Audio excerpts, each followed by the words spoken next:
강연자를 청해 강의를 듣기 전에 양면을 소개해드리도록 하겠습니다. 오늘 강연해 주실 이상록 교수님은 1948년 장흥에서 태어나셨고요. 우리 전남대학교 철학과에 69년도에 입학을 하셔서 또 대학원을 졸업하시고 고등학교 교사를 잠시 역임하시다가 당시 분단 상황이 있었던 독일로 유학을 가셔서 서베를린에서 철학을 공부하셨습니다.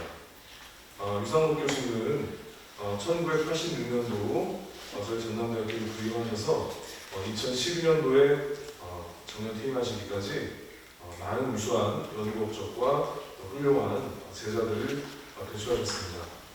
유상록 교수님은 해겔 철학, 특히 해겔의 논리학을 깊이 연구하셨고 아울러서 한국의 서양 철학 수용사를 연구하셨습니다. 대표적 번역서로는 해겔의 빅나지움 논리학 등이 있고요. 저서로는 바로 오늘 강연하실 주제와 관련이 있는 불과 그리고 불안한 시대의 철학, 박지우의 삶과 철학 사상을 2012년도에 출간하셔서 낙양의 집가로 올리신 바 있습니다. 그 밖에도 해겔 논리학의 간섭이라도 관련된 많은 논문을 쓰신 석학이 되시겠습니다. 자, 그럼 우리 힘찬 박수로 유상록 교수님을 맞아서 강연을 청해 듣도록 하겠습니다.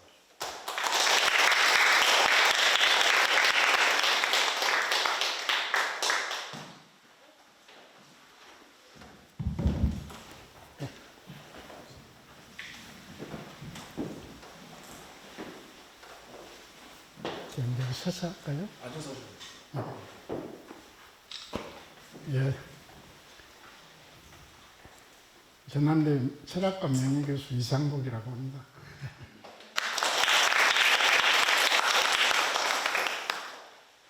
오늘 할 강의는 빨치산 철학자 박지우의 철학과 사상에서 박지우 제가 한 5년 이상 전공해서 제가 두툼한 책을 하나 썼어요. 12년 출간이 됐는데 의외로 관심들이 많더라고요. 박지우에 대해서. 그래서 그때 큰 상도 안 나갔고 그랬는데 그것 때문에 빨치산 철학자 그런데 빨치산 먼저 제가 79년 가을에 10월 초에 그 당시 분단 서베를린으로 유학을 갔어요.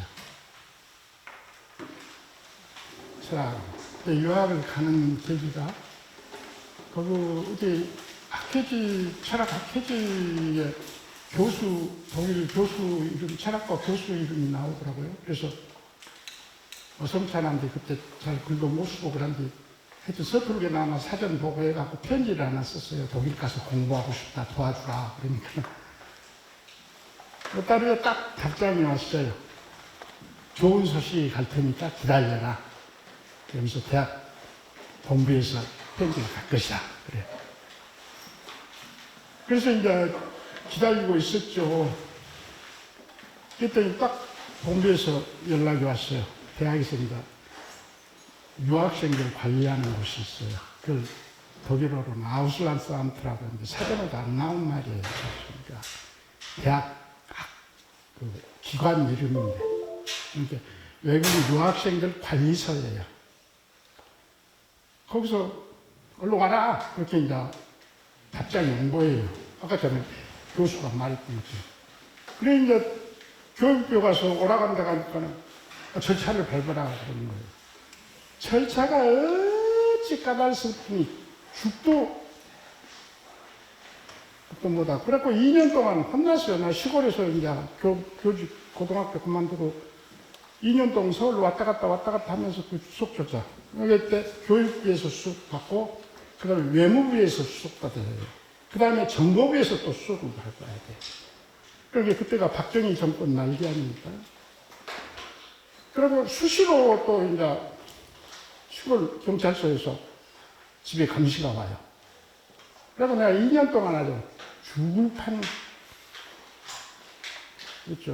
그래갖고 도착한 곳이가 아무 독일에 대해서 정보를 갖고 있지 못한 상태에서 서베를 동독, 서독 분리되어 있고 동독 지역 안에 있는 베를린 도시가 독일 수도인데 동베를린하고 서베를린하고 쪼개져 있어요. 그러니까 베를린이라는 수도 자체가 동독 내부에 있죠. 동독 내부에 있는데 동독 내부에 있는 베를린이 동베를린하고 서베를린. 동베를린은 이제 동독의 수도이고 서베를린은 서독의 수도를 할 수가 없죠. 동독 내에 있어. 그래서 본으로 서쪽에 있는 조그마한 도시 본으로 옮긴 거죠. 그래 이제 하여튼 그리고 공산국가 안에 있잖아요. 그 서베를린은 동독으로 둘러싸여 있으니까. 갔는데 가서 놀랬던 것이 우리나라에서 말하는 분단하고 독일에서 말하는 분단은 하늘과 땅처럼 오늘날도 마찬가지예요. 우리는 정말 찢어진 분단이죠. 남과 북이. 근데 독일은 동독, 서독 분단이라고 하면 마음대로 왔다 갔다 해요. 나도 사실은 그때 몰래 동독 몇 번 갔어요. 그런데 무서워서 뒷조사를 많이 하거든요. 정보부에서. 들키면 혼나요. 그래갖고 돌아다니는 못 하겠더라고. 그리고 그때 대학생들이 아니 모스크바 놀러 가자? 막 그러더라고. 난 무서워서 못 갔어요. 그때. 난 동베를린도 몇 번 갔어요. 근데 돌아다니지는 못 하겠더라고. 동베를린 간첩단 사건이 67년에 터지지 않습니까? 그런데 바로 이 서베를린에서 68년 5월에 유명한 68혁명이 터져요. 그러니까 구라파가 전 지역, 특히 프랑스도 그러지만 가장 중심적인 68혁명의 중심지가 바로 서베를린이었어요. 서베를린. 우리가 뭐 프랑스가 어쩌고 독일 뭐 어디 돈이 그러네요. 서베를린이 중심지였어요. 그래갖고 철학적으로 많이 베를린 그 당시에 원래 있었던 베를린 대학은 동베를린에 속하기 때문에 서베를린에 하나 종합대학을 설치했어요. 그걸 자유대학이라고 하는데 자유대학이 그 중심을 이끌었고 자유대학 대학장 루디 두치케라는 사람이 그 내중에 이제 흉악범한테 총알을 줬죠. 그때 베를린에서 68혁명이 터졌을 때 상징적인 인물이 두 사람이 있었어요. 그 데모를 이끌어가는 상징적인 인물. 그 한 사람이 체 게바라. 아시죠? 게바라? 볼리비아에서 이제 미국 정보부에 총알을 줬죠. 게바라. 다시 돌아가고 이제 쿠바 혁명. 또 한 사람이 유명한 베트남의 수사인 호치민. 호치민하고 게바라를 상징 인물로 이렇게 표현해요.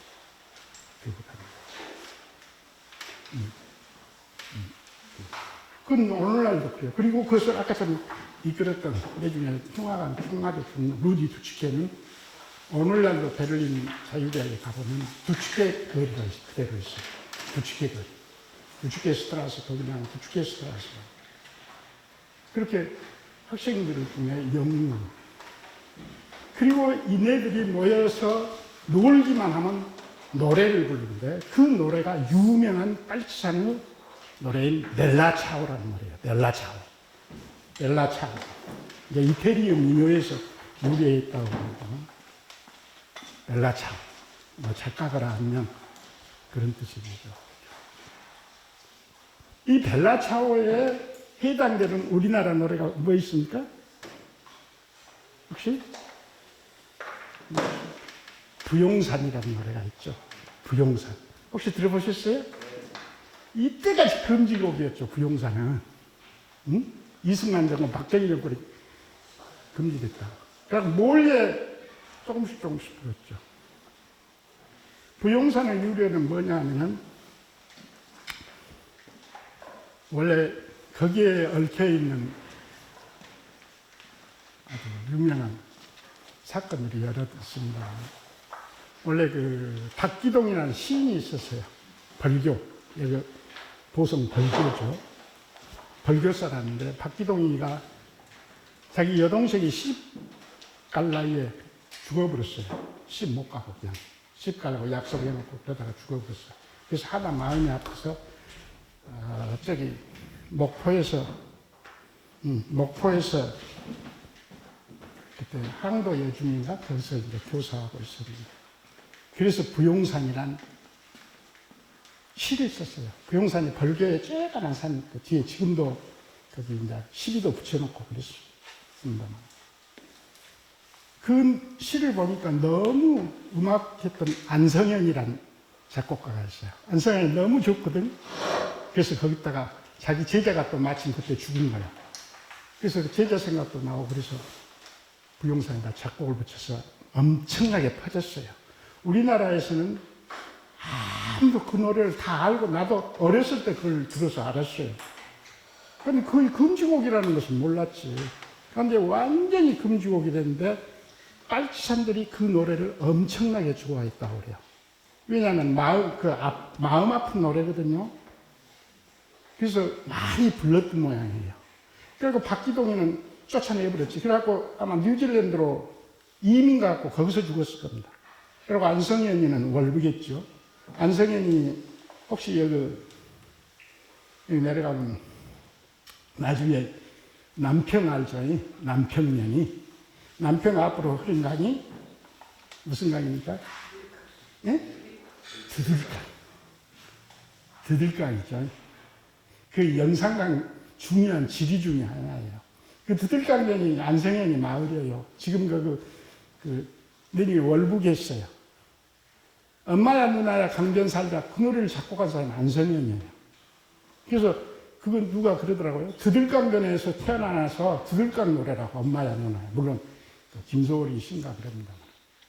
그 사람이 이제 그 시를 작곡을 해서 빨치산들이 굉장히 그것을 아주 좋아했다고 그래요.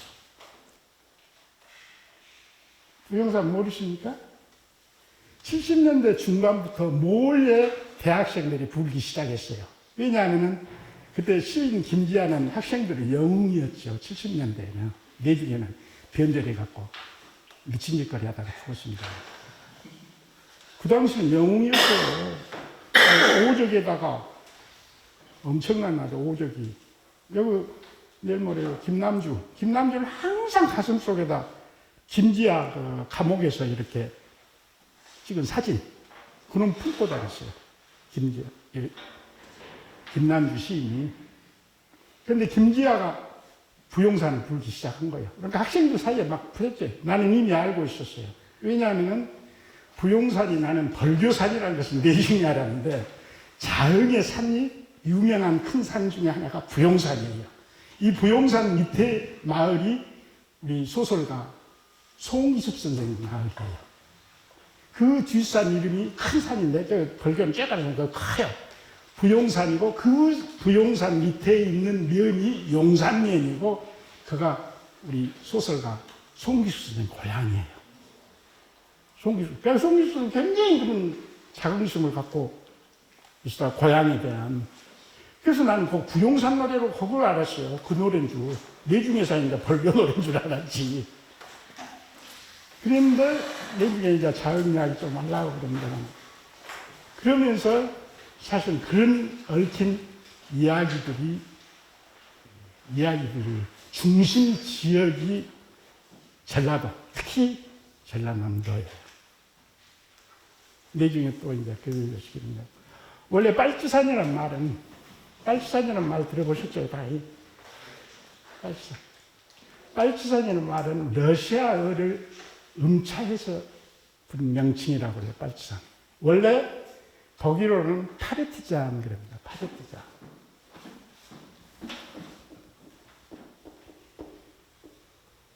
파르티잔. 독일어 발음. 이 파르티잔이라는 말은 파르타이. 파르타이가 정당을 파르타이. 영어의 파티. 파르타이 그 말이 정당이라는 뜻이고 파르티잔은 정당원, 당원. 원래 이제 프랑스에서 유래했다고 그래요. 그래서 파르타이 당원. 그렇게 하면서 16세기부터 사용되기 시작했어요. 우리가 16세기 하면 근대 철학이 태동한 걸로 그렇게만 알고 빨치산 이야기는 안 하는데 독일어 철학사 좀 보니까 빨치산 이야기가 나오더라고요. 우리 군대 철학하면서 뭐 빨치산 이야기 하나요? 그러다가 이제 내주에 러시아라고 합니다. 빨치산 하면 우리말로는 빨치산. 그 다음에 야산대.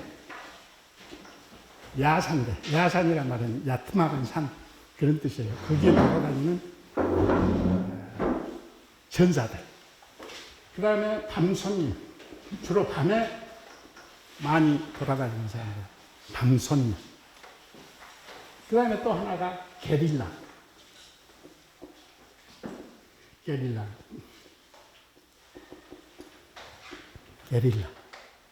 그리고 게릴라란 말은 번역으로 유격대.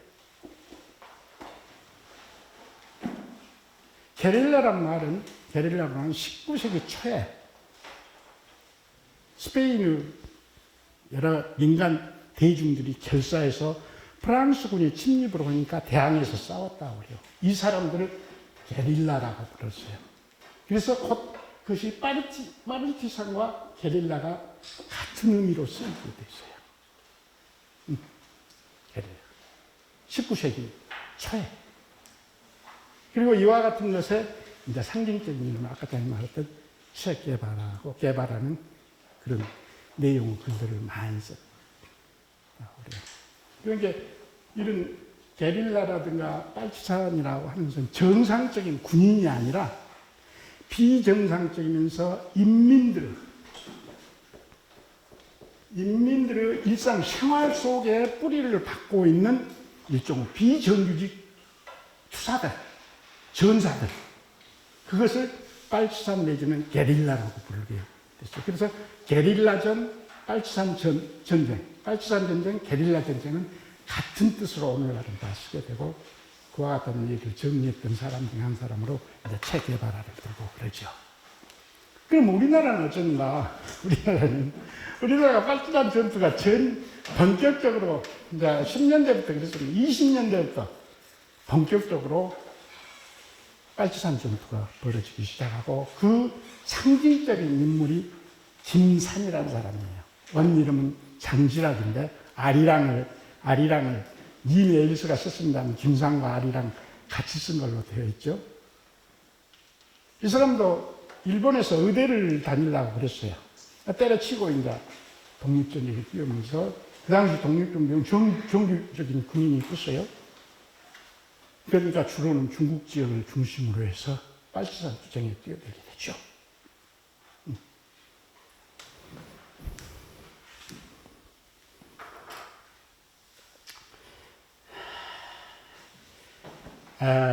이런 빨치산 투쟁과 관련해서 저는 고향이 자흥입니다.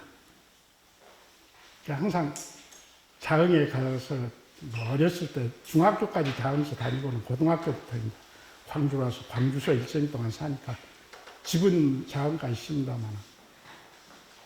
다 망해버렸죠. 지금 군 단위들 다 망해. 면 단위에 초등학교 없어진 면이 대부분이에요. 이렇게 우리나라의 지방 소멸의 가장 극심한 곳이 바로 이 전라도예요. 전라도. 섬들 다 망해져. 저 좀 섬 출락이던데 띵이 있어서 돌아다니면 너무 불행하게 되거든요. 왜 서울 경기도로 다 모여듭니까? 어? 그래도 좀 수평안인 문화가 이루어져야 그럴 거 아닙니까? 왜 서울로만 다? 교육제도가 그러죠. 교육제 특히. 전부 다 서울이야. 전남대학교 조금씩 망해가요. 이때까지 보면. 살릴 수가 없어. 그래도 광주라는 도시가 있으니까 이렇게 살지. 서울에 비하면 지금 서울에 5, 6류 대학만 또 못해요. 전남대학. 우리 있을 때는 나 대학 다닐 때는 전남대학 국립대학이라 해갖고 연세대 고려대 못지않게 그랬어요. 그런데 그 뒤로 계속 쪼그라져갖고 저기 지금 어디 5류, 6류 대학만 또 못하게 되고 있잖아요. 그건 꼭 전남대만 그래. 지방대학 다 그래요. 군단이 다 몰락해 그래. 근데 군에 가면 막 우리 3만 지키기 운동, 인구 3만 지키기 운동. 어린애라는 게 군에 없지 않습니까, 지금. 무서워요. 왜 이렇게 차별화되고 몰락해버린지. 교육제도, 문화는 말할 것도 없지만 교육제도 자체가 그렇게 이루어져 버린단 말이죠. 그걸 어떻게 극복할 재량이 없어요. 현실을 따라갈 수밖에 없어요. 어쨌든 자흥이라는 것이 호남에서는 자흥이 있고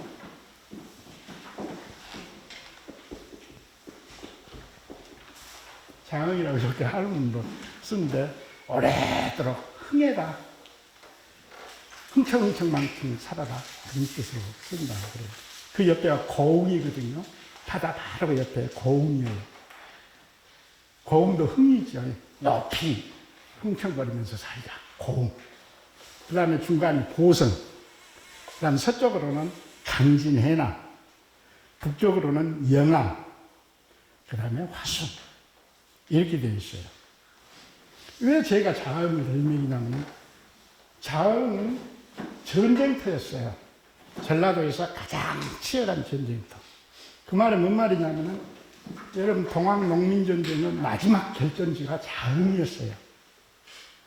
자, 그 지금도 내중에서는 그 석태떨이라는 곳이 자흥. 그렇게 굉장히 많은 사람들이 죽었어요. 이 동학농민전쟁 최후 격전지가 자흥이었다고. 그래서 송기숙 선생님이 그 고향 이야기로 동학 녹두 장군 이런 소설을 쓰게 되는 거예요. 그 뺑뺑이 돌았다고 윤소문이. 그러다 나중에 지금도 그 녹두 장군의 5대 장군 중에 하나인 누구죠? 그 사람 마을에는 그가 용산이에요. 그 송기숙 선생 고향하고 같은 용산이에요. 그래갖고 그 해를 제거해야 된다. 막 이제 탄압을 하니까. 그래서 마을의 앞에다가 큰 논에다가, 논 가운데다가 동백나무를 한 29부 심어놨어. 지금 아름드리로 커 있어요. 딱 둘러서. 그런데 그것은 약과지. 바로 45년, 그리고 45년 8월에 해방이 됐죠. 그리고 50년 6월, 6.25 전쟁 이때까지를 우리가 보통 해방 공간 또는 해방 전국 그래요. 그런데 이때의 역사가 오늘날도 마찬가지지만 우리의 근현대사, 근대사를 이해하는 초점이 여기에 이 5, 6년 동안에 연결되었다고 저는 생각합니다. 그리고 이 연결의 숙제를 푸는 가장 중심 주제는 바로 빨치산에 대한 해석과 이해라고 할 수 있어요. 방금 제가 자흥을 얘기했는데 자흥은 동학혁명에서만 그랬던 것이 아니라 바로 해방공간 속에서 이 남한의 지방의 빨치산 투쟁의 중심지가 돼요. 중심지가. 그런 게 제일 중심지가 우리가 지리산이라고 그러죠. 지리산의 총대장이 이현상이죠. 이현상. 그 다음에 태백산 그거는 김달산이라고 있고요. 그 다음에 오대산 지역은 이호재고. 이렇게 세 개가 중심인데 특히 이제 여기는 진즉 죽어버렸으면 이현상이는 끝까지 살아남아가지고 나중에 죽죠. 이현상 이야기가 김대중 자서전인가 본 게 나오더라고요. 왜냐하면 김대중이가 북한 갔지 않아요. 그때 자기를 안냈던 여자가 딱 왔는데 이현상이 딸이라는 거야. 그러니까 그 얘기 듣고 놀랬어요. 어디 박물관 갔는데 안내를 한 이현상이 딸이 거기서 안내원으로 일을 하고 있는 거예요. 이현상에는 자기 부인이 무주사인가 그리고 자기는 논산인가 그쪽 근방에서 태어났을 거예요. 그래 이제 가장 그래도 오래까지 살아남아가지고 내중에 죽게 되죠. 이 죽은 흔적을 어디 가서 찾을 수 있냐면 구례 가면 찾을 수 있어요. 구례 가면 유명한 절이 있죠. 뭔 절입니까? 구례 화엄사. 그래요. 화엄사에 가면은 입구에 이 비석이 하나 서 있어요. 비석. 그러면서 경찰총장이 뭐고 차이력을 기립니다. 그렇게 썼겠어요. 왜 기린다고 그러냐면은 그때 미군들이 점령해갖고 화엄사를 불태우려고 그랬어요. 미군들이 많이 불태웠어요. 왜냐하면 미군들은 전부 다 기독교 신자들 아닙니까? 그렇게 적을 거의 꼴보기 싫거든, 불교니까. 그래서 화엄사를 대웅전을 불태우려고 그랬어요. 그러니까 차이력이 그때 말겠다고 그래요. 이거 태워서는 안 된다. 우리 고문급인데. 그래갖고 오래도록 내려온 그 화엄사의 대웅전이 살아남았어요. 바로 그 대웅전 앞에 유명한 매화꽃나무가 있죠. 홍매꽃나무가 오래된 홍매꽃나무가 있어요. 그게 살아남은 거예요. 그래서 그것에 대한 고마움을 이제 그 중들이 거기다 세웠어요. 그런데 그것뿐만 아니라 이 영상을 살해시킨 것이 바로 차이력의 부하들이었어요. 그래서 차이력이라는 사람이 또 전기에도 나옵니다만 차이력 아들인가 같이가 아버지 전기를 썼어요. 거기에 이 현상이 아깝다. 비록 적이어서 죽이기는 했지만 아깝다. 그래서 그 죽은 자리에 제사를 지냈다고 해요. 이 차이력이가. 그래갖고 섬진강에 뿌려서 버렸다고 해요. 그러니까 비록 적이지만 이렇게 싸우다가 죽은 이 현상이 참 우리가 그래도 존경해야 될 인물 아니냐. 그런 식으로 했다고 그래요. 그러니까 비록 경찰총장이긴 하지만은 그런 어떤 아픔을 간직했던 사람이 이 차이력이라고 그러는데 아까 전에 이제 구례 화엄사에서는 대웅전을 불 안 태웠다. 차이력이기 때문에 그래서 그랬다고 그랬죠. 그러니까 그런 이제 교식을 갖고 있는데 아까 전에 제가 자흥 이야기를 하려고 그랬냐면은 지리산의 이 현상 이외에 각 지방의 가장 중요한 중심지가 자흥의 제일 북쪽에 있는 면이 산골짜기로 다 이루어진 유치예요. 유치고 유치 북쪽의 끝산이 유명한 국사봉이에요. 국사봉이 우리나라에 여러 곳 있다고 그러는데 그 국사봉이라고. 그렇게 높은 산은 아닌데 한 600~700m 돼요. 이 국사봉에는 많은 땅지사들이 모여서 지방, 강진, 해남, 보성, 승주 막 그쪽으로 다 모여있다고요. 일개 면에서. 그리고 이 빨치산 부대를 이끌었던 사람이 최현이에요. 최현 대장이에요. 최현. 충정도 사람이에요. 젊은 분이에요. 그리고 경찰 또는 이제 미군 부대에 의해서 살해당하죠. 사람들 죽게 되죠. 이 지금도 여실히 남아있어요. 왜냐하면 제가 자흥 이야기를 한 것은 자흥이 있으면 자흥 옆에가 강진인데 강진과 자흥 사이에가 병영이라는 곳이 있어요. 병영. 마을 이름이 병영이에요. 면 이름이. 병영이란 말 뭔 말입니까? 병영? 병사들의 중심자이니까, 응? 병사들이 모여 사는 이름 중심지. 왜 병영면이 있냐면은, 이 병영면은, 그러니까 고려시대부터 왜구들이 침입해 온 저 경상도로는 못 가요. 왜냐면, 해양선이 단순해갖고, 침입하기가 어려워. 그러니까 전부 다 해적들도 뭐든 막 전라남도로 온 거예요. 왜냐하면 꼬불꼬불 해갖고 피어다니기가 좋거든. 이 해안선이. 리아스식이라고 그러죠. 섬들이 또 많고. 이렇게 항상 전라도가 침략의 제1 조건이 되는 거예요. 그 이순신한테도 그 말이 나오죠. 그래서 병영면을 따로 군사 요충지로 만들어서 거기에 태조 이성계가 자기의 최상급 부하인 마천목 대장을 보내요. 병영사령관으로. 마천목. 지금도 병영 거기에 기념관 만들어서 쓰고 있죠. 그래서 그 병영에 마씨들이 많이 살게 되고, 병영에 바로 우리가 수인산이 있는데 수인산 성이 크게 있어요. 그 외적들을 막기 위해서. 그러니까 나 어렸을 때 대학 다닐 때마다 수인산성이 싹 산을 에워싸고 있었어요. 그 뒤로 그만 전부 다 단진이고 자흥이고 다 파괴시키고. 그러니까 막 잡초들이나 그 병사들이 거쳐있던 산 꼭대기 우물 그런 거 다 있었거든요. 전부 다 파괴된 거예요. 그리고 바로 수인산하고 그 옆에가 수리봉이라는 산이 있었는데, 수리봉과 수인산 그 사이에 큰 바위 탑이 있어요. 인공탑이 아니고 자연적 탑이야. 이게 유명한 봉화대라고, 봉화대.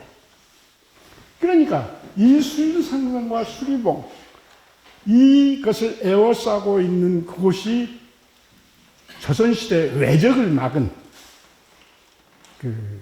아주 중심지였고, 그래서 뭐 이순신이 그랬다고 호남 사람이 없었으면 우리나라가 없었다 그런 이야기인데, 호남 사람들이 싸움을 잘한 이유가, 레슬링 뭐다 하면 다 호남 사람들이 잘하잖아요. 권투도 호남 사람이 싸움 대통령감이라고 싸움에. 그 이유는 외적들이 항상 우리는 북한 쪽이 막 저쪽에 함경도, 평안도 쪽에 저쪽 만주 쪽에서 적들이 침입해 오니까 거기서 싸움하니 그 안에 전라도가 싸움은 중심지였어요. 그렇게 전부 다 전쟁을 잘하지. 그러니까 여러분 잘 아시는 대로 강강술래도 전쟁터를 비유해서 만든 노래라고 그러지 않습니까? 그런데 그런 곳에 한 무엇으로 아까 제가 말했던 그다음에 수인산성, 수리봉 그 너머로 쭉 가면 이제 유명한 보림사라는 절이 있죠. 절 뒷산이 유명한 가지산이에요. 가지산. 가지산 언덕으로 쭉 넘어가면 아까 제가 말했던 국사봉이 나와요. 그러니까 수인산성 그 성터하고 그렇게 멀지 않지. 그러니까 그때 빨치산들, 그러니까 이쪽 해남 뭐 전부 다 또 국사봉으로 모여갖고 지리산으로 연결되고 그것을 이끌었던 사람이 최연 장군이었다고 그래요. 그리고 이때 최연이가 49년도인가 총 맞아 죽어요. 그래서 그것을 기리기 위해서 쓴 유명한 시가 임화신, 시인 임화라는 사람 알죠? 임화가 대숲 어둑히 흔들리는 거기에. 그리고 그 부제가 전라남도 자흑, 1949년 전라남도 11월 전라남도 자흥에서 싸우다가 죽은 최연 동무에게 그런 식으로 부제가 붙어 있어요. 이 임화라는 유명한 시인자 월북에서 그 시를 최연이가 죽으니까 이제 쓴 거죠. 긴 시예요. 그러니까 자흥이 국사봉이 저도 이제 어렸을 때 이야기만 좀 들었습니다만 이 유치면은 산골짜기로 다 형성되고 오늘날은 유치면을 그가 이제 이렇게 탐진강 주류가 흐르는 곳이에요. 탐진강이 산골짜기로 올라요. 전부 다 댐을 막았고 유치면이 거의 일개면이 그 댐 속에 파묻혀버려서 없어졌다시피 했어요. 이렇게 마을이 없어. 그런 흐름 속에서 바로 19세기 들어 자흥에는 글을 쓴 작가들이 많이 출연하게 되었어요. 지금 이번에 노벨상 탄 한강이 자흥 여자예요. 그거 아시죠? 응? 응? 아니 국사봉 이야기를 좀 소설로 쓰든지 그러지 무슨 소년이 온다, 지 경험도 안 했던 소년이 온다, 뭐 4.3 항쟁 이런 걸 써. 응? 그 전에 유치 사람 뭐 별로 이름이 없는 사람이 소설 한두 편 쓴 그리고 이 국사봉 전투가 여순 항쟁과 직결되어 있는 거예요. 여순 항쟁 아시죠? 여순 반란 사건 그런 조승문인데 여순 항쟁이죠. 응? 그리고 바로 이러한 이유 때문에 자흥에 이제 19세기부터 다 가사문학이. 이 정철이는 아무것도 아니에요. 담양 사람들 하나 글 쓴 사람이 없으니까 정철이 삼위인곡이 뭔 말입니까? 네? 삼위인곡이 미인을 애인을 그려야 한다면 또 모르겠어. 왕이 애인이야, 왕이. 네? 정말 애인이 되면 좋지. 애인을 노래한 것이 얼마나 좋나. 미인을 노래한 거 얼마나 좋아요. 애인을 노래하면. 어? 나는 애인이 없어서 노래도 못합니다. 왕을 애인이란 거야. 정철이고 삼위인 것 보면. 어? 자왕에는 그런 것보다는 훨씬 빼어난 작가들이 많고 그 후손들이 유명한 이청준이, 송기숙이, 이승우, 한승원이. 한승원이 딸이 한강이죠. 그러니까 그때의 그런 글, 또 가사문학들이 하나가 토대가 돼서 그런 한 일개면에 1급 작가들이 2~3명 나온 것이 우리나라에 있어요. 없지. 군 한 사람도 없어. 보성 가봤자 보성 누구냐. 조정래 한 사람 뿐이요. 없어. 누구 뭐 하나는 헛소리 짓거든요. 그러니까 그런 것이 방금과 같은 그런 이야기들을 아직 반공주의에 시달리면서 작품화 못하고 있지만, 조심하고 있지만은 언젠가는 해야 되겠죠. 우리나라의 해방공간 속에서 가장 치열하게 해결해야 될 것이 46년부터 반공주의 바람이 불기 시작해요. 그것을 휘두른 것이 미군정청이죠. 미군정청. 오늘날도 우리는 까마득하지 미군정청에 대해서 그러잖아요. 아무 소리 못해. 나도 마찬가지입니다만. 응? 엄청나게 많은 폐해를 남기고 있음에도 불구하고 우리는 아무 소리 못한단 말이지. 그러면서 맨 북한 욕만 해. 내가 볼 때는 북한 욕할 능력도 자격도 없는 것이 우리 남한이에요. 북한이 꼭 잘한다는 뜻은 아니지만은, 응? 어떻게 하든지 평화를 더 이상 전쟁이 일어나서는 안 되겠죠. 그런데 그런 길목에서 가장 치열했던 그런 것이 우리를 억압했던 것이 46년부터 실시하게 된 반공주의라고 할 수 있으며 46년 가을부터 그것을 피해서 월북을 하게 돼요. 다.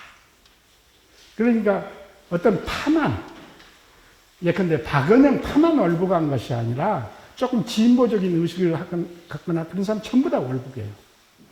철학자들도 맞아요. 지식인들이 전부 다. 여기서 견딜 수가 없는 거야. 중도적인 이야기만 해도 조금 거슬리면 다. 그렇게 무서웠어요. 단순히 좌파들 또는 박은영이가 상징적인 좌파 인물일 텐데 그것들에 대해서만 청소를 했던 것이 아니라 조금 사회에 대해서 비판적인 이야기라고 그러면 전부 다 몰아갔던 아주 무시무시한 반공주의가 휩쓸기 시작하면서 46년 가을부터 그래도 북한이 좀 편하다. 응? 북한은 받아준다. 그래서 월북을 하게 돼요. 대거 월북을 하게 돼요. 문학한 사람들도 다 월북하게 되죠. 철학한 사람들도 그러죠. 철학의 상징적인 신남철도 정진석도 이때 다 월북해. 그리고 바로 이제 오늘 주제인 박지우도 이때 월북한다고. 박지우가 46년 가을이든가에 쓴 책이 사상과 현실이라는 책이 있어요.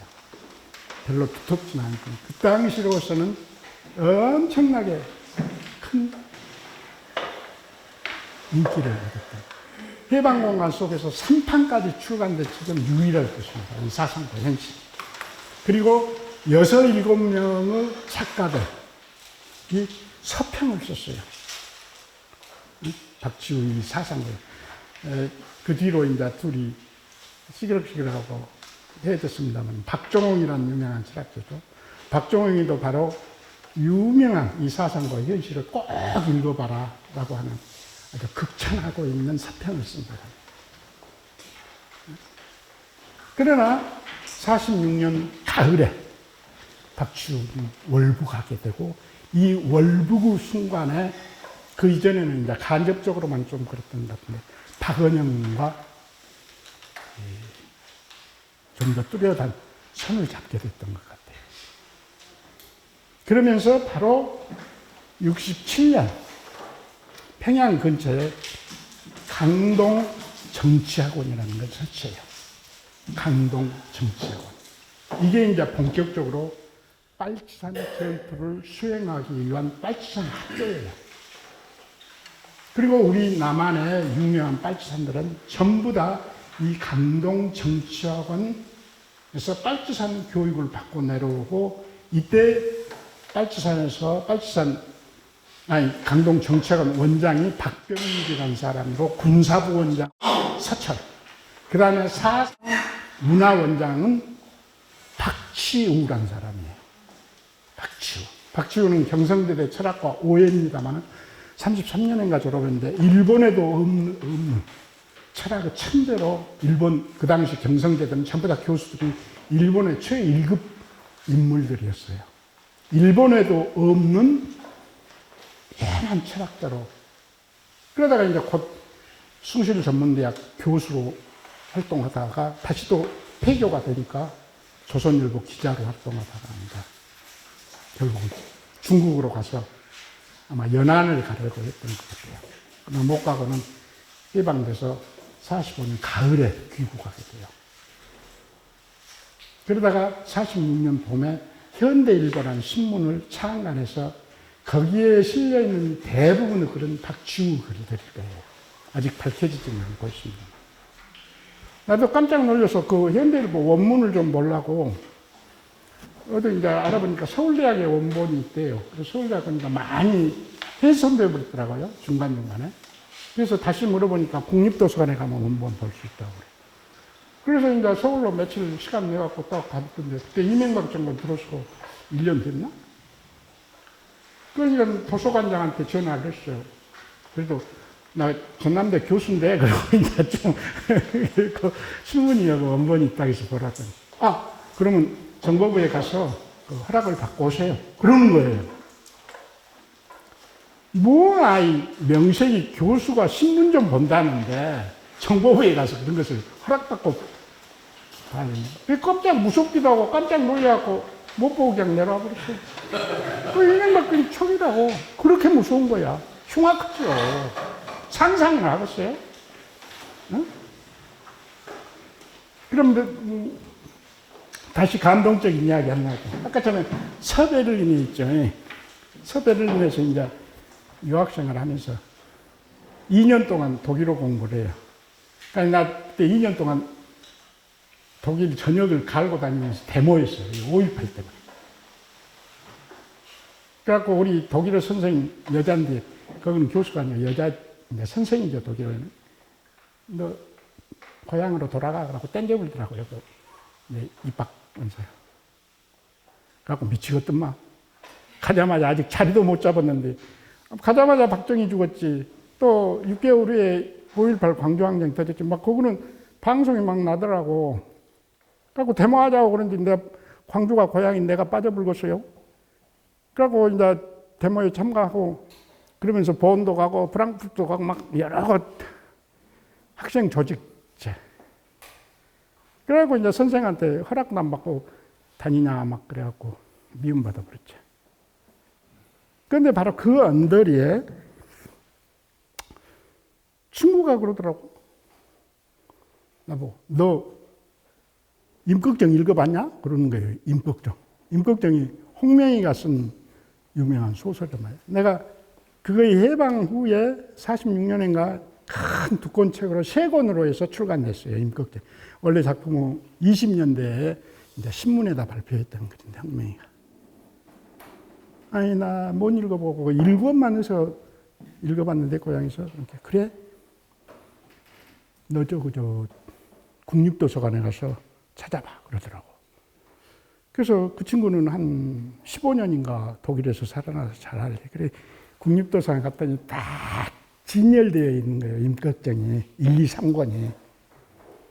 그래서 거기서 임꺽정 위에 여러 작품들, 해방공간에 나온 작품들이 진열되어 있어요. 독일 도서관에, 우리 도서관도 아니고. 지금도 또 하나 소설, 아마 일본에서 교민이 썼던가 그럴 거예요. 아마 우리나라에는 지금 아직 한라산이라는 소설이 있더라고요. 한라산. 바로 4.3 항쟁을 다룬 소설이야. 아주 명작이더라고요. 근데 놀랐어요. 어찌 잘 쓴 소설이어서. 우리는 상상도 못 하겠죠. 어떻게 우리 책이 독일 도서관에 있냐고. 우리는 보도 못하게 하고. 없죠. 도서관에 다. 이제 나중에 80년대에 이제 여러 권으로 해서 다시 이제 출간돼서 그러긴 했습니다. 그것도 이제 광주항쟁 여파로 출간된 거 이제. 자본론이 그런 것처럼. 자본론 들미기지도 못하게 하는 그런. 나도 이제 독일을 가서 그 해결 전문하는 사람들 자본론 강의도 하고 독일 이데올로기 강의도 하고 그래요. 거기는. 해결 가르친 분이 해서 나도 여러 번 들었지. 그 독일 강의를. 거기는 그런 게 전혀 구속을 안 받고 하는데 우리는 엄청나게 구속받는 데다가 감시를 엄청나게 하죠. 그러니까 그때 그 67년에 동백림 사건이 터지죠. 그게 우연이 아니더라고요. 그때 모두 교민들 또는 유학생들이 동베를린 갔다고 그래서 다 잡아 막 놈들 그랬잖아요. 그때 자유스럽게 갔어요. 그때도. 그러니까 윤일상 선생 윤일상 선생이 주범으로 걸려 들어갔고 그 동베를린 가서 뭐 대사관에 북한 대사관에서 밥 줘서 밥 얻어 먹고 왔다고 그래갖고 막 두드려 패고 그랬다고 그러는데. 아니 그때는 이제 그 대사관까지는 어쩔란가 모르겠지만은. 동배를 마음대로 돌아다니고 그랬다고요. 유학생들이. 우리만 이제 감시하니까 못 가 그랬지. 독일 사람들 다 돌아다니고. 거기는 이민이 없잖아요. 이주민, 가족 내지는 친척들이 이렇게 흩어진 곳이 없잖아요. 물론 약간의 경계는 있지만. 그러나 우리가 막 여기서 소개할 때는 베를린, 서베를린, 동베를린 크게 가운데 뭡니까? 세멘트로 장벽 세워놓은 것, 동베를린하고 서베를린 이렇게 갈라졌다. 거기 딱 밑에만 철사줄 하나 이렇게 동베를린하고 서베를린 걸쳐놨어요. 그러니까 그 철사줄 내면 동베를린 시민들 거기 놀고 그러면 보이지. 시골 그런 데는 이제 또 농사도 짓고 그러니까. 그 가운데다만 딱 이렇게 벽돌 쳐놨다고. 그러니까 우리나라에서는 그런 건 철망으로 되어 있는 곳은 안 받쳐주고 그럼 가운데 장벽만 막 사진 찍어갖고, 그 미친 짓거리지. 그건 한가운데 이제 좀 상징적으로 그렇게 해놨던 것이고, 그는 그렇게 왜곡된 짓거리를 한다고. 그러니까 동베를린에서 또는 동독에서 출간된 책을 서베를린에서도 마음대로 구해서 볼 수 있어요. 저도 지금 한 서너 권 갖고 있습니다만.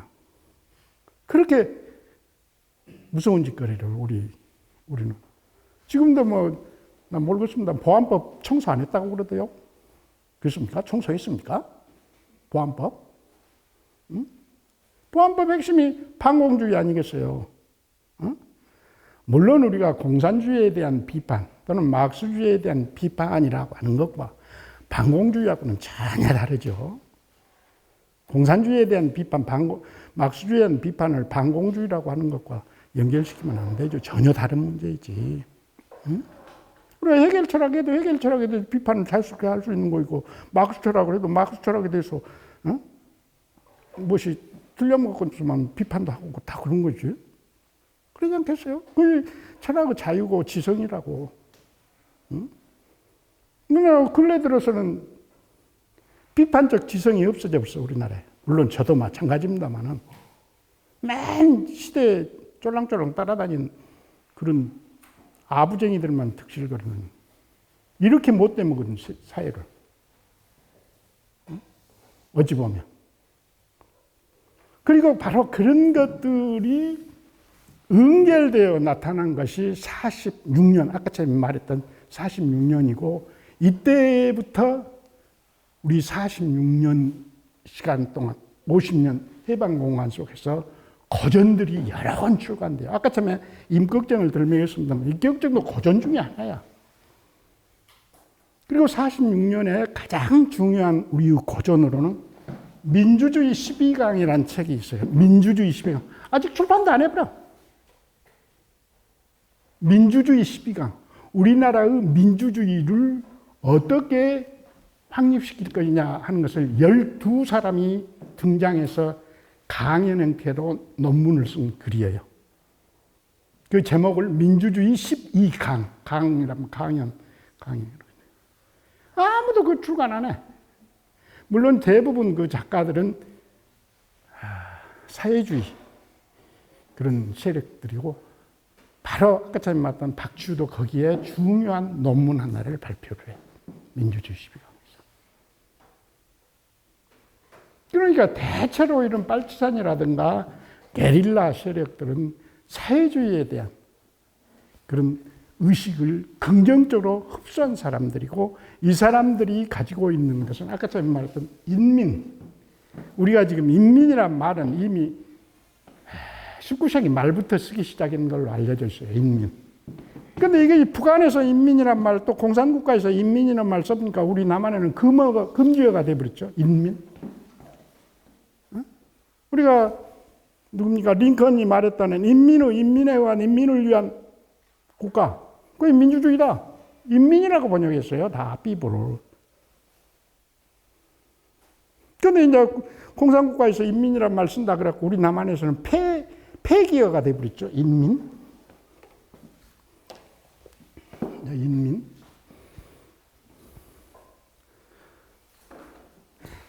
그러니까 아까 전에 빨치산이라든가 또는 게릴라는 인민의 뿌리를 둔 세력을 말해요. 인민의.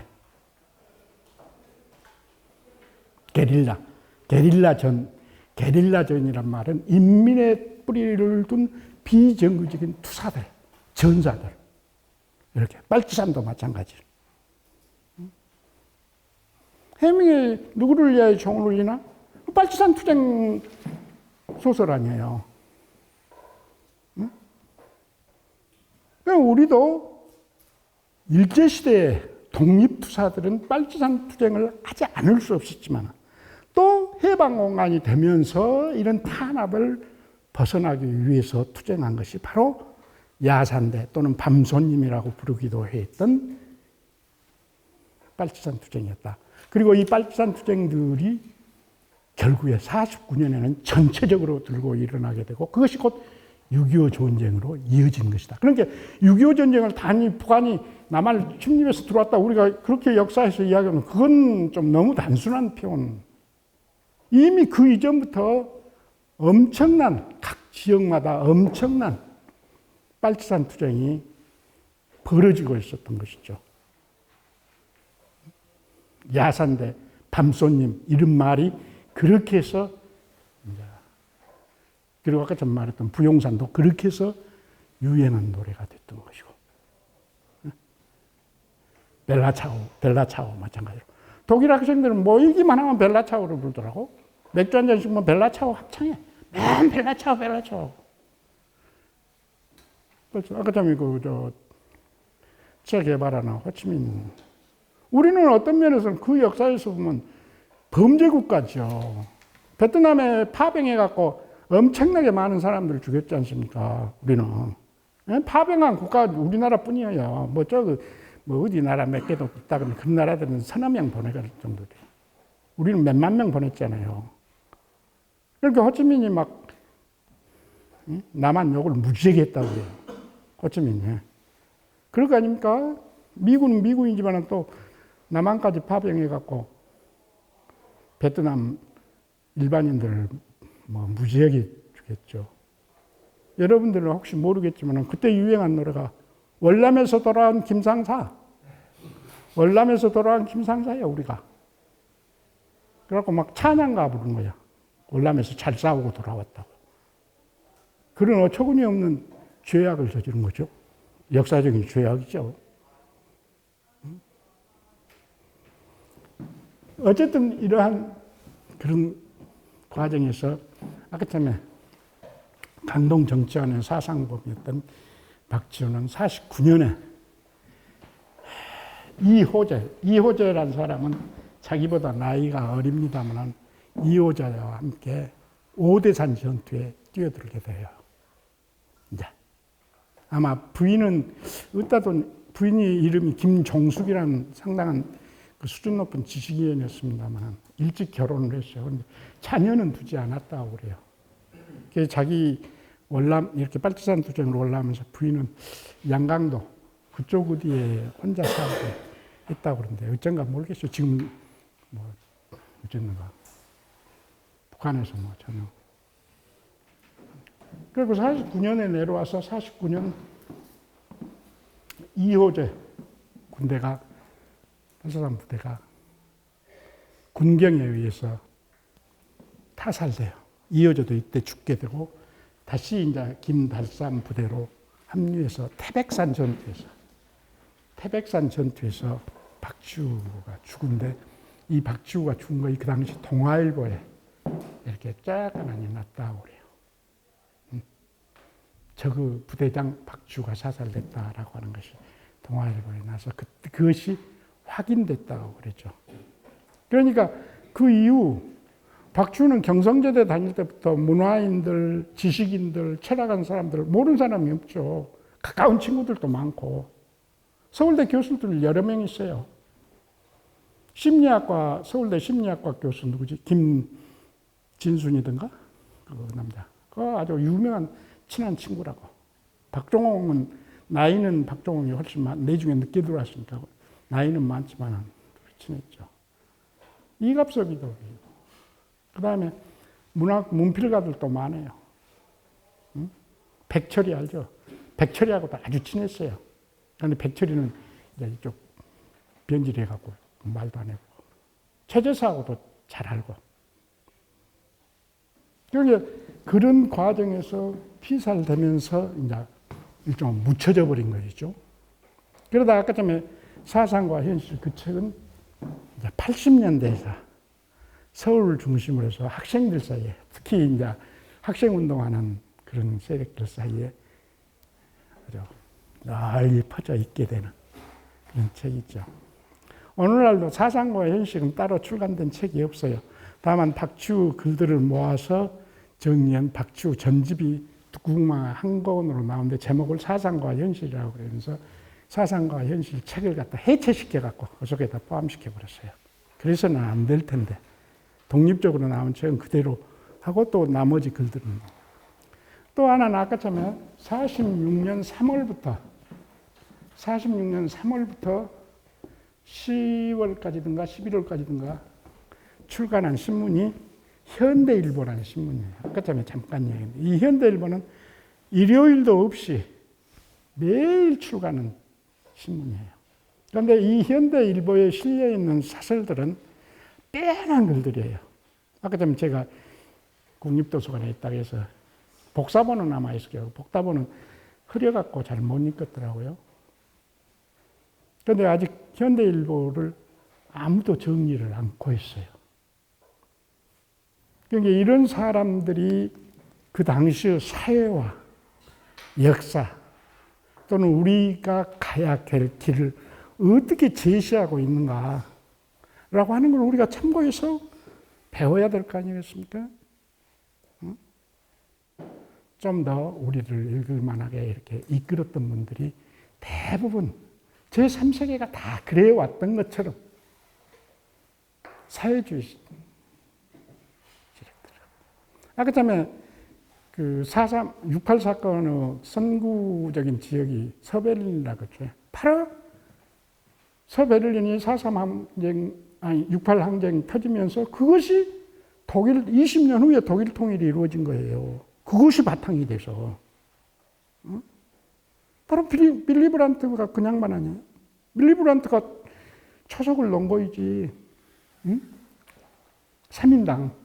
그러니까 베를린 4.3, 6.8 사건 터지면서, 6.8 항쟁 터지면서 이제 베를린 시장되고 곧 또 중앙정부에 진출해서 총리가 되고 그러면서 동서화해. 그때 유명한 그 비서가 있죠. 그래갖고 미국 가서 대통령한테 너희들 우리 간섭하지 마. 그래 버렸대고 그래요. 우리가 어떻게 해야 되니 너희한테 그냥 말은 해줄게. 간섭하지 마. 그래갖고 그때부터 미국이 아무 소리 못 해버렸다고 그래요. 독일한테. 왜냐하면 러시아하고 자꾸 손잡고 회담하고 그러니까 미국은 80년대까지만 해도 주변국들이 나치 때문에 독일의 주변국들이 통일을 반대했다고 그래요. 왜냐하면 무서우니까 1차 대전, 2차 대전을 독일이 벌였잖아요. 또 그럴까만이. 그것을 해소하기 위해서 무지하게 노력을 했다고 그래요. 그거에 더 어려운 문제였다고 그래요. 그러니까 80년대 제가 독일에 있었습니다만 그때도 독일 통일은 불가능하다. 우리나라보다 더 불가능하다. 왜? 주변 국가들이 다 반대한다. 나치에 시달려갖고. 그런데 나치라고 하는 건 또 해석을 우리가 잘 못하고 있는 것 같아요. 나치가 정권을 잡은 게 33년인가 됐는데 20년대 말부터 이제 나치가 히틀러 중심으로 해서 등장을 하죠. 그런데 20년대에는 독일은 세계 공황의 최첨단에서 먹거리가 없어가지고 뭐 빵 하나 살려면 리아카를 꽂고 가서 돈을 리아카를 꽂고 가서 퍼부어갖고 빵 한 덩어리 사갖고 그럴 정도로 패망한 나라예요. 1차 세계대전 또 대전에 전범국가로서 돈 다 지불해야 되고 그러니까. 그러다 나치스가 딱 정권을 잡은 33년 그 언더록도 이제 부강해지기 시작한 거야. 오늘날 자동차 산업 내지는 고속도로 사업을 전부 다 히틀러가 해결한 거지. 그러니까 우리로 말하면 히틀러는 라인강 기적의 중심 인물이야. 우리는 박정희가 한강호 기적을 낳은 위대한 인물이라고 그러지. 박정희는 히틀러보다 더 나쁜 사람이에요. 내가 볼 때는. 그러잖아요. 히틀러가 무슨 거기 말하는 친일파에 가까운 사람입니까? 박정희는 천황한테 혈서까지 쓴 친일파녀예요. 그것이 박정희는 항상 달려있는 사람이야. 그걸 떠나지를 못한 사람이야. 일생 동안. 응? 그렇게 박근혜 같은 저 쓰레기 같은 딸을 낳아갖고 또 대통령 만들어 놓고 말이지. 응? 왜 박근혜를 쓰레기라 하냐면 지 대통령 될 때 수필을 하나 썼어요. 박근혜가. 그래갖고 막 선전하고 다니면서 글 잘 썼다고. 내가 수필 몇 편 읽어봤어요. 쓰레기더라고. 어? 그런 것들이 뭐 글 쓴다고 기억 니은이나 어디서 배웠는가 어쨌는가. 박정희보다 더 그래. 박정희가 그러잖아요. 지가 큰 무슨 왜 유신 정권은 이미 아까 전에 68년 12월에 국민교육원장이 공포되죠. 68년. 그러니까 67년에 동베를린 간첩산 사건이 크게 터지고 한 200~300명이 그때 유학생들이. 그리고 68년 봄부터 겨울까지 이제 작성해갖고 국민교육원장. 반공을 국시의 제1로. 세계 어느 문장에 반공을 국시의 제1로. 국시의 제1이란 말은 국시 중에 국시다 그런 뜻이죠. 우리의 본질은 그렇게 반공이야. 그런 미치광이 같은, 그래갖고 이제 혹시 신랑아 미안합니다. 국민윤리학과. 그것이 국민윤리학과, 그래서 생긴 거예요. 국민윤리학과가. 세계에 어디 국민윤리학과가 있습니까? 국민윤리학과 학생이 있으면 미안합니다. 지금 있는지 백과된지 모르겠습니다만. 나는 뭣도 모르고 대학원 다니면서 이제 뭐 고등학교에 국민윤리 교사였어요. 그런데 그때 시험에 이제 돈 벌어야 되니까 대학원 학비 내려면. 그래갖고는 시험, 입학시험에, 대학 입학시험에 중심 과목 중에 하나 국민윤리야. 그래서 내가 굉장히 열심히 가르쳤어요. 그랬더니 나한테 배웠던 사람이 국민윤리 그때 25점인가 점수가 그랬을 겁니다. 점수 잘 받았다고 그래갖고 내가 교장한테 칭찬을 많이 들었어요. 그렇게 나도 헛짓거리 했지. 근데 그때도 막연하니는 그랬습니다만, 왜냐하면 그 언더리의 교육 지표. 유일하죠, 우리나라에서. 응? 대구에서 그게 나갔어요. 대구는 4.19 혁명의 중심지 중에 하나예요. 근데 그걸 전부 다 망가뜨려 본 것이 박정희야. 응? 박정희. 그렇게 박정희는 매국노 이상이에요. 왜 내가 그를 확신해서 말하냐면은 63년인가 국가와 혁명과 나란 박정희의 중심 저서를 출간한 거예요.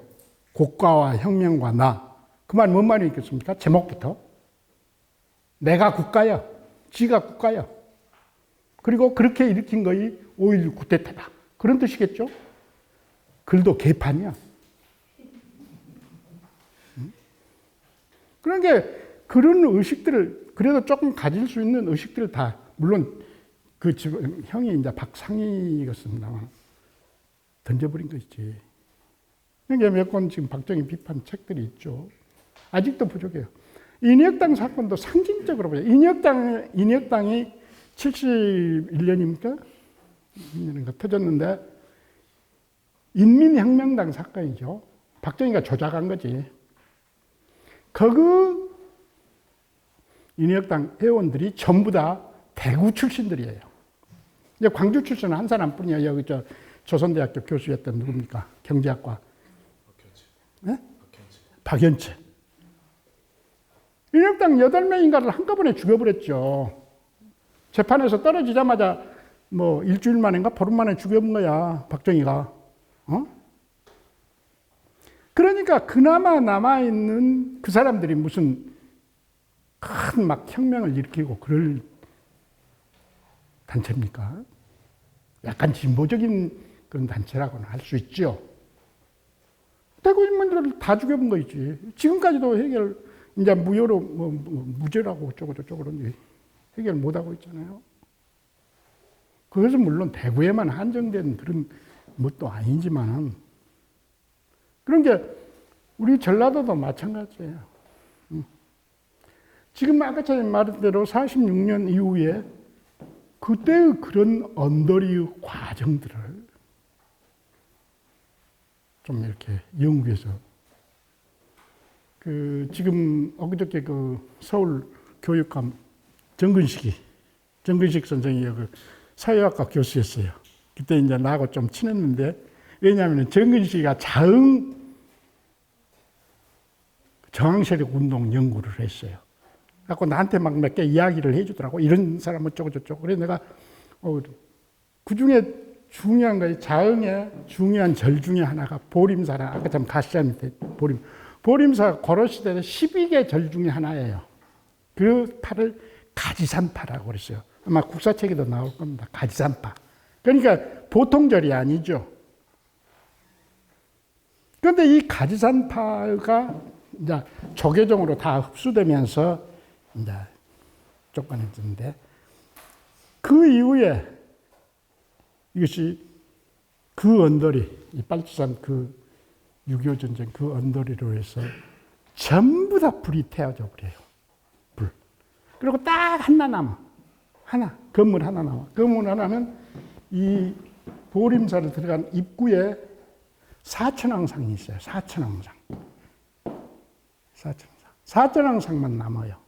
이 사천왕상이 아주 보물급인데, 그리고 전부 다 없어졌죠. 그게 정근식 선생이 그러더라고.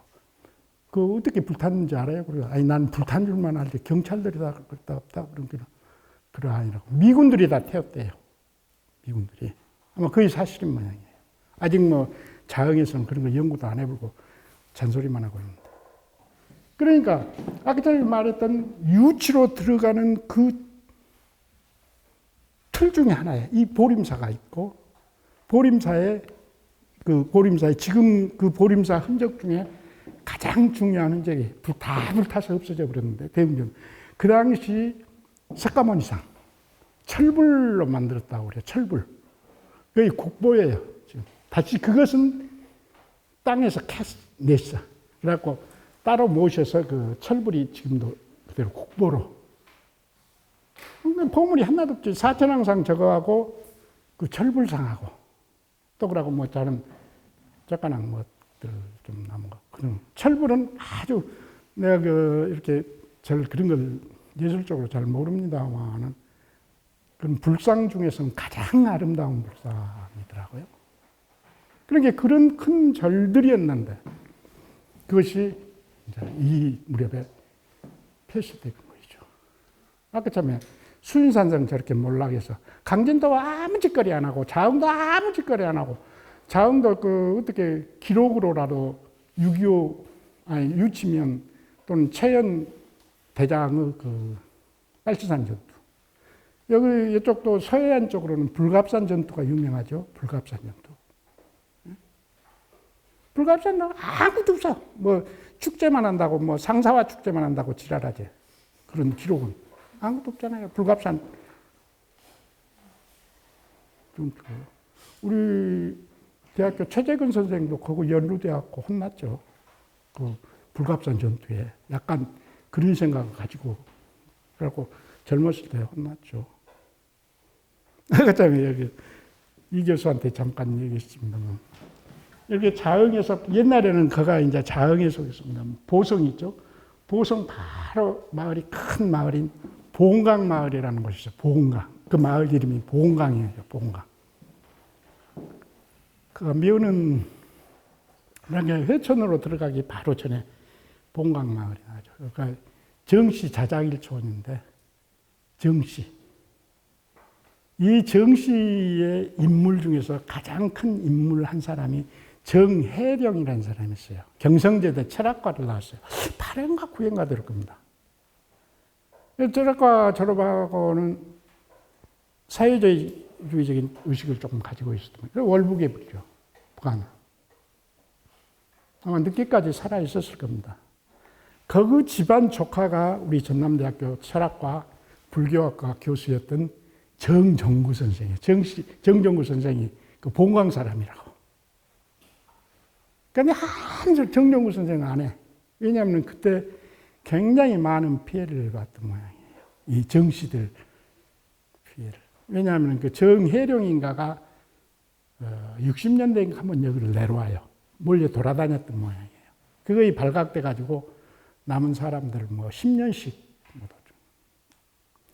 정정구 선생님은 일본에서 그 교민들을 좀 만나게 되고 그랬던 모양이에요. 그 정보비에 들켜가지고 몽땅 두드려 맞아. 여기 정보비에 끌려가고. 그래갖고 퇴원하고는 몇 년 못 살고 그 피해로 죽어버렸죠.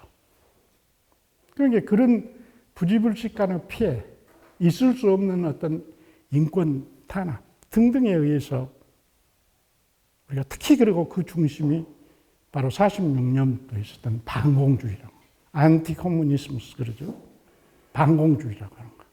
그러니까 어떤 의미에서는 우리가 반공주의를 마르크스처럼 훌륭한 철학자가 어디가 있어요.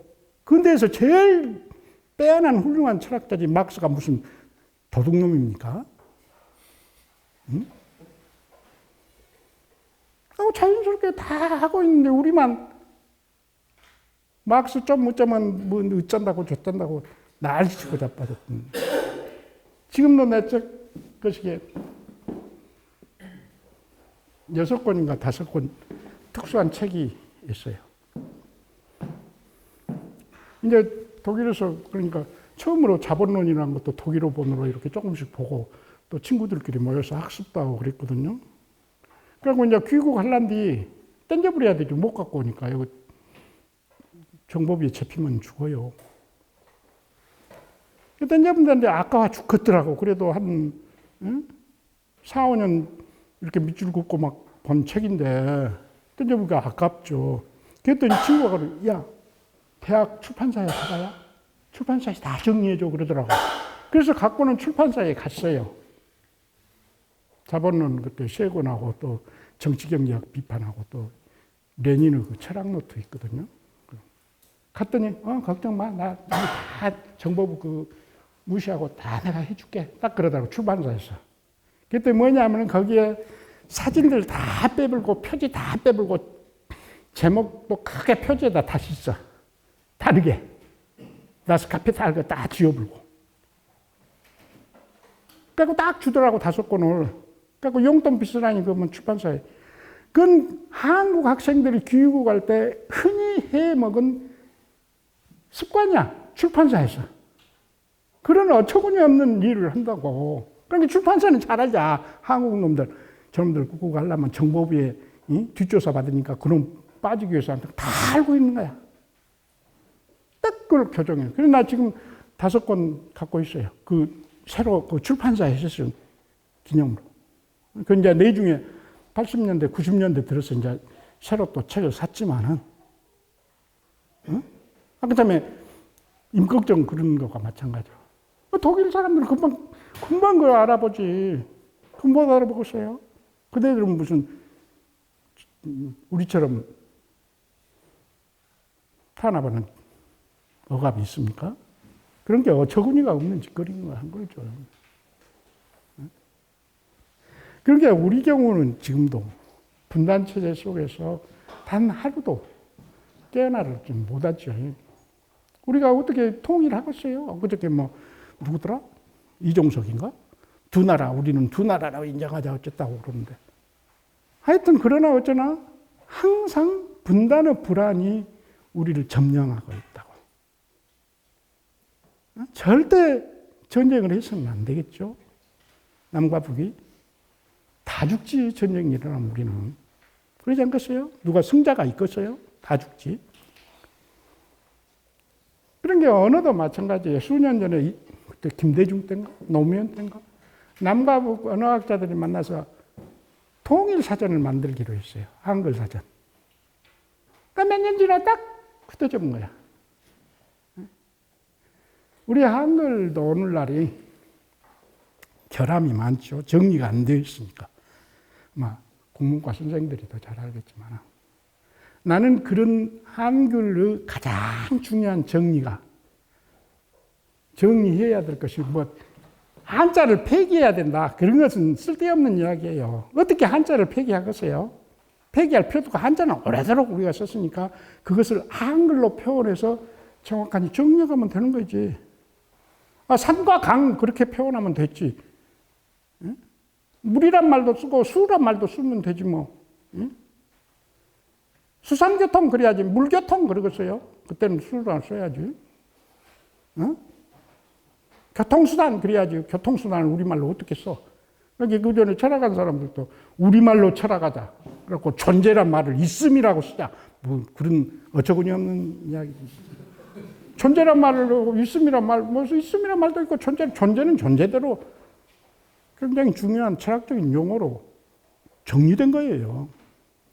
그런데 한글이 갖고 있는 약점, 제가 생각하는 지금 아직 언어학자들도 그 이야기는 안 들으니까 내가 처음으로 발견했어요. 무엇이겠습니까?